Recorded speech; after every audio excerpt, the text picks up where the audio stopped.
Factoring quadratics. Factoring is rewriting an expression as the product of its factors.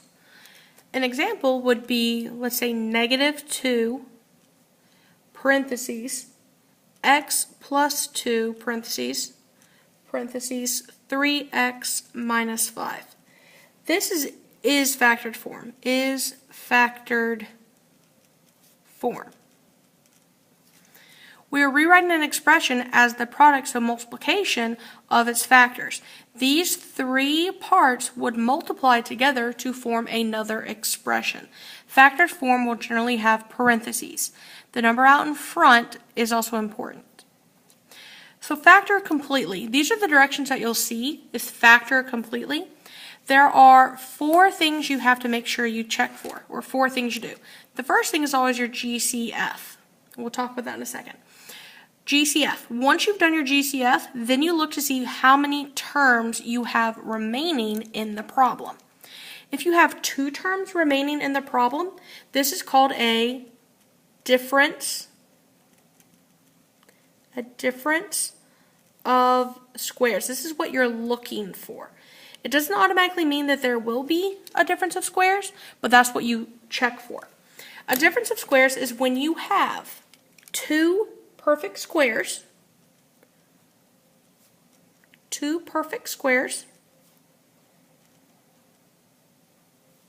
with a subtraction in between them. So an example of that would be 4x squared, because 4 is a perfect square and x squared is a perfect square, minus, there's your subtraction sign, and then your other perfect square is 25. You have 2 terms. This is 1 term, this is 1 term. 4x squared, the entire 4x squared is a perfect square, and 25 is a perfect square. You have a subtraction in between them. This is considered a difference of squares. This is factored a very specific way. If you have 3 terms remaining after you've taken your GCF, you're going to use what's called MACAB. MACAB. Another way of calling this, you might have heard it as the AC method. We will talk about that as well, AC method. If you have 4 terms left over after you factor the GCF, you're going to use the method called grouping. Grouping. Grouping is when we are going to put the terms in one of 4 boxes. We're going to make a big box and factor their GCFs.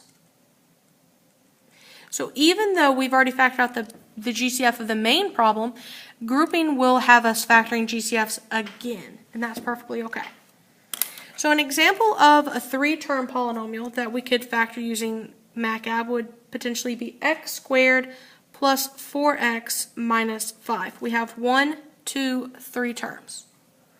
Grouping is when we have 4 terms, we would have x squared plus 2x plus xy plus 2y. That would be 4 terms that we would group together. Now the most crucial part is that you do factor your GCF. That is the very first thing you do. It's the very first thing you do. You always the first thing you look for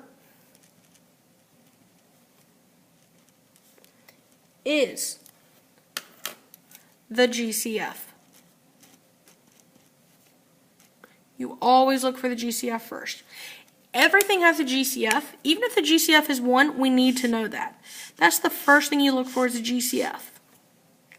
Now, the GCF is called the greatest common factor.